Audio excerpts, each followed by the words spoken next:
Et bonjour à tous et bienvenue pour une vidéo où on va parler roadster. Que roadster? Si t'attends de la sportive du machin va-t'en. De toute façon, tu verras dans le titre.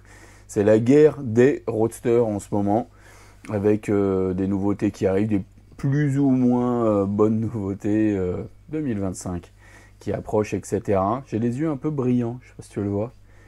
En mode migraine, mais ça me faisait plaisir de faire cette petite vidéo. Allez, on commence tout de suite. Le GSX S1000 2025. Donc 13 799 €, le même moteur, toujours. Ils ont rien changé. T'as un peu plus de techno à l'intérieur. On va le passer vite parce que concrètement, il n'y a pas grand chose qui arrive. Ça reste une bonne moto. Tu aimes le style, tu aimes pas le style.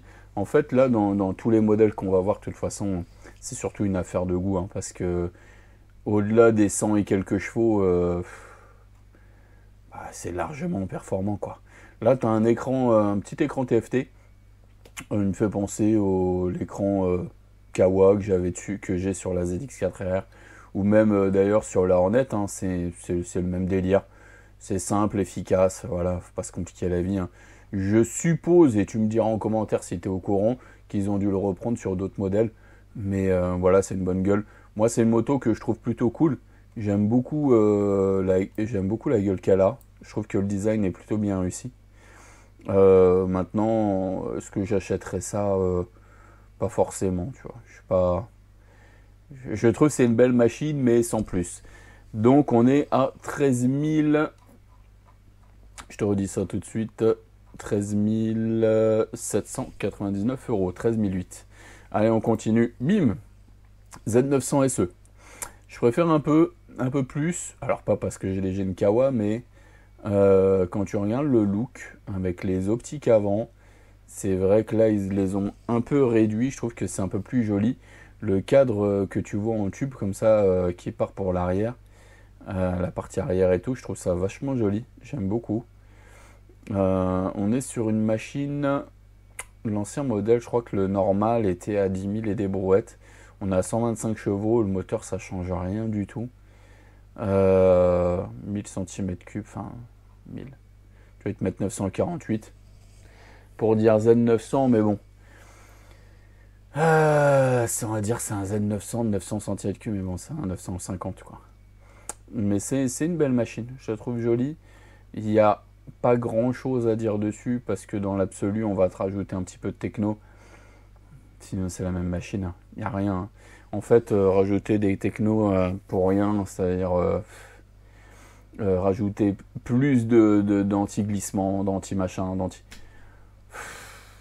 c'est un peu stripoté, tu vois.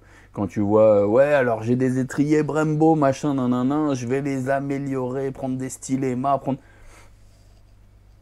Ok. Est-ce que tu en as vraiment besoin? Je ne sais pas. Je pense pas. Moi, perso, je pense pas. Après, on continue. La Hornet, celle qui me plaît le plus, et je pense que ça sera ma prochaine. J'aime beaucoup la face avant, qui, je trouve que ne ressemble pas spécialement à celle de la Kawa, malgré que tout le monde le dise. Bon. Après, chacun a vu midi à sa porte. En fait, c'est surtout, ce que je dirais, c'est le double optique comme ça qui se sépare. Qui fait du double optique qui se sépare un peu profilé, c'est Triomphe depuis des années. Ils ont commencé avec les phares ronds et ils ont profilé ça sur les Street Triple. Donc là, on a 212 kg, 157 chevaux pour la version SP et 152 pour la version normale. La moto est complètement nouvelle. J'ai fait une vidéo déjà dessus. Donc à toi d'aller voir directement dessus ce que tu en penses.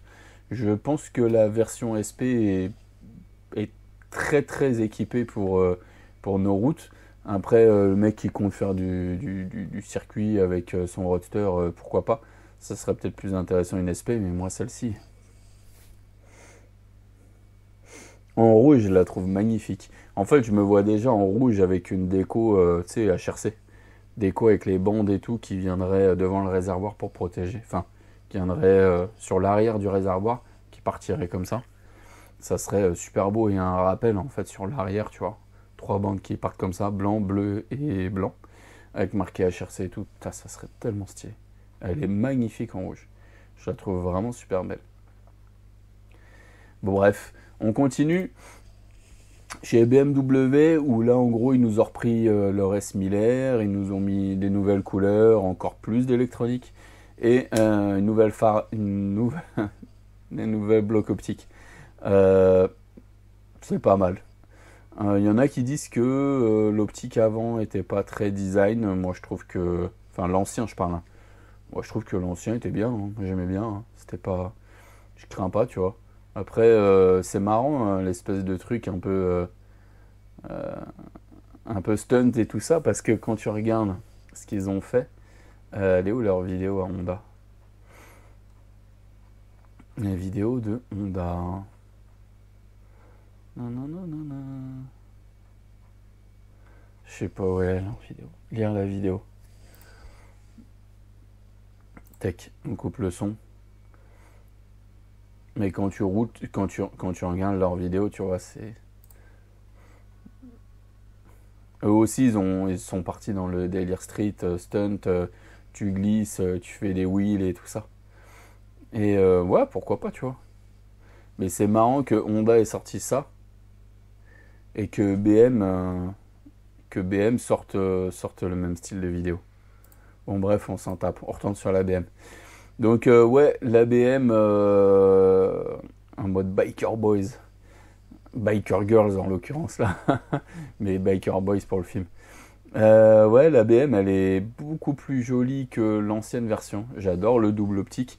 Et pour moi en fait ça fait un peu le look un peu fuselé comme ça fait un peu street triple, speed triple quoi. Mais bon, ça me choque pas. Hein. C'est pas...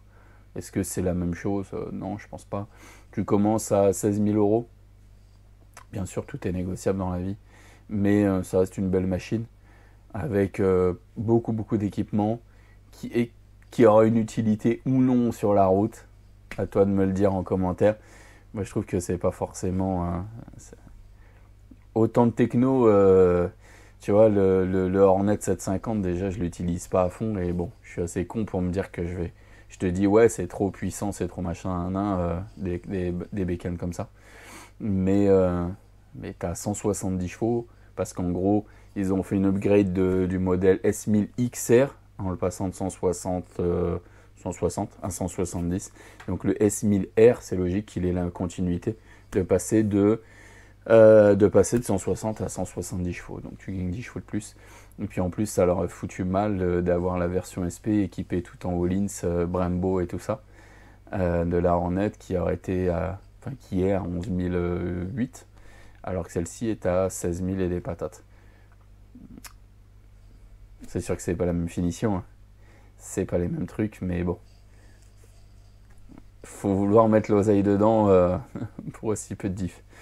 Bref, en tout cas, c'est une très belle machine. Et ce qu'on n'a pas encore comme nouveauté qui doit arriver à l'ECMA, je pense, Street Triple 765 compétition, ils sont en train de triomphe, ça fait déjà une bonne année facile, qu'on entend en fait des rumeurs comme quoi la Triumph Street Triple aurait une nouvelle face avant. Donc si on parle de Triumph Street Triple, on parle aussi de Speed Triple, qui va avoir une nouvelle face avant. Théoriquement, ils sont censés changer ça. Ça peut être une belle surprise. Je pense qu'on va en savoir un peu plus à l'ECMA. Moi, je suis fan à 3000% de la gueule comme ça. Donc quand je vois ça et que je vois ça, je me dis oui, tout à fait, ouais. Le S1000R, il est très beau. Ça, en gros, ça en petit. Les phares en gros, les phares en petit. C'est les mêmes phares, mais d'une taille différente. Mais ça aurait pu être une face avant de Street Triple. Ça aurait pu être une face avant de Street Triple.